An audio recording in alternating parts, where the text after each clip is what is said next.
whatever states may appear or arise within one's being that are more to do with the body-mind states. Sometimes we use them as a reading, like, oh, I'm not so good and things are not going so well and this type of thing. But instantly, watched from the pure formless awareness, you see, but that's not true of awareness. And when you begin to recognize that pure awareness, formless awareness, is your only true reference, the only thing that's real and stable, then you don't get captured, so to speak, into a personal state, whereby the sense that, oh, I'm not doing so well, I can't go out today, I can't do this, which is to stretch the state so that it conquers your day or something. That you're feeling something, sometimes feeling comes very heavy, and we're taking it to be such an announcement or a pronouncement of who we are in that moment, and like this, and it can be shaken off, override, if you remember that's not what you are, and train yourself in remembering that. But that's not what I am. It is what is being experienced, but not what I am, what is. And what is not that, but that cannot appear without what is. So get it right, and if you don't subscribe to that state, it's over, it's gone, as it naturally is. The state is not going to go, oh, so I've been rejected. No, it ends right there. It's the most powerful pointer when grasped. That's it. Most powerful pointer when grasped.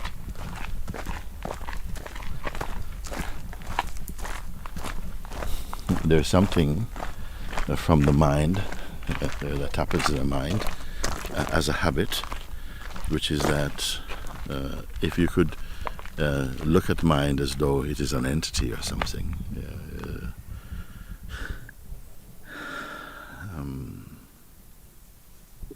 In fact, no entity, in my view, exists independent of the pure awareness. They take their birth in, they make their apparent life in, they take their death in the unchanging awareness. No?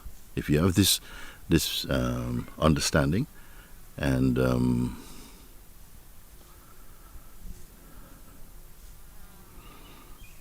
you look into it, contemplate on it, confirm it through in-seeing, insight,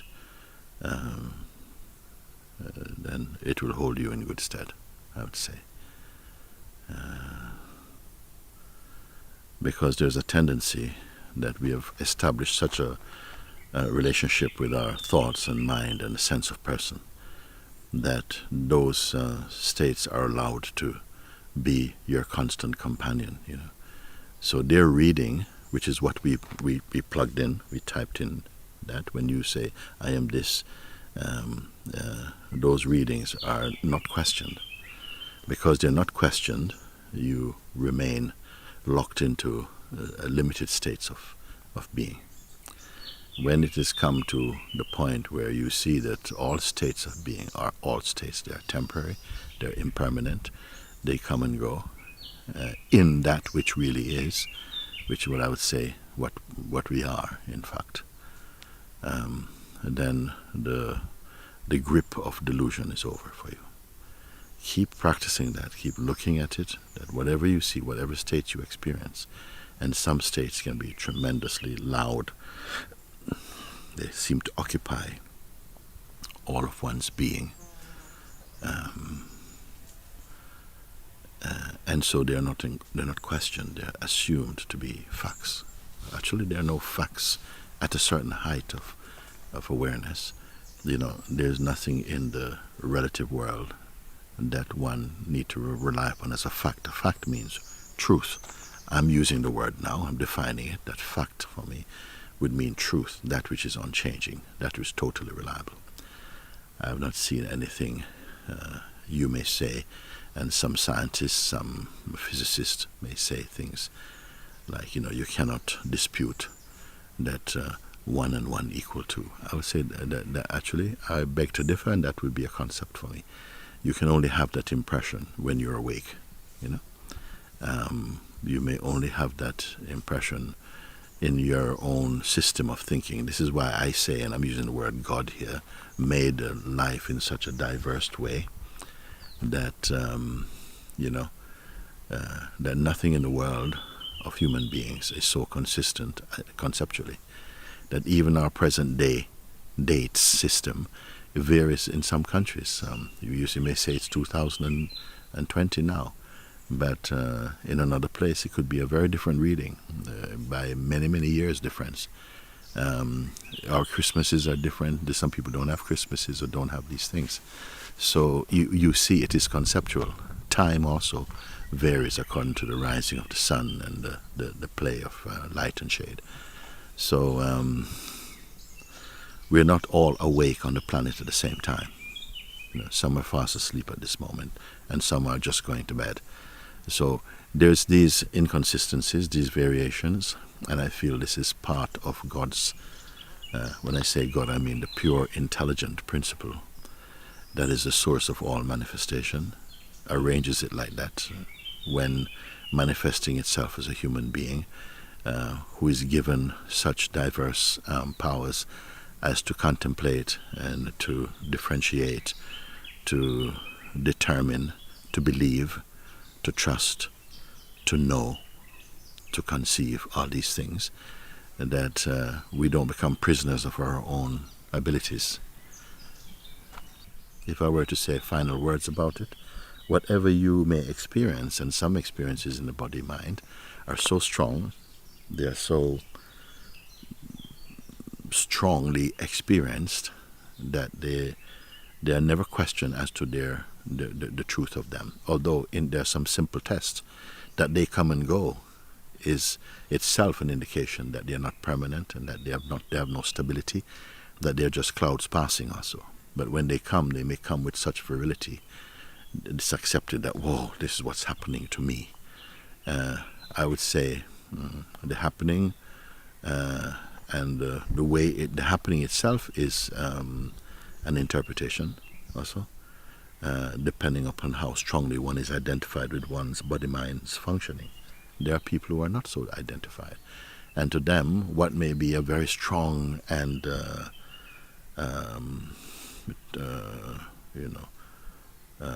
volcanic eruption in one being is just a ripple for them, or hardly noticeable for another one. So we don't have the same measurement, first of all. But I was specifically talking about a state that may come if you're so powerful, like you feel so, I'm so tired and I can't come today, I can't come into work because I'm feeling so heavy and so without energy and this thing. And I said that is a feeling, that's a feeling. And it's a fact that feeling is felt, but it's not a fact that feeling is truth, or is, like I say, it's true that what you're feeling is what you're feeling, but it's not true that what you're feeling is truth. And if truth is what really matters to you, I would say that truth cannot be held bound or captive in any state. Truth is that within which all states rotate or they come and go, but itself it does not rotate. So truth equivalent to God or pure consciousness, pure awareness self. I'm putting it like that. Having seen that I don't take any reading, any occurrence in the body as a statement of what I am, I'm free of it immediately. If I believe it's to be what I am, then somehow I'm conquered by that state. And so I must live in that, continue this, because not realizing that it's up to me to perpetuate that condition or to terminate it. And I've seen that, yes, if I'm feeling I'm eating too much or not exercising enough, those are true things and they have a truth about them, but they're not what I am. So yes, I can give attention to that, but I don't have to change that to become a better me. I am the stability as pure awareness, not a Mooji personally. I'm saying what is, and that what is has been recognized here totally. Totally sounds a big word, but it is recognized here to be, factual, actual truth. So and applied recognition, meaning that it's not a mental conviction, but a functional recognition. You see. Thank you. Thank you, Guruji. Yeah.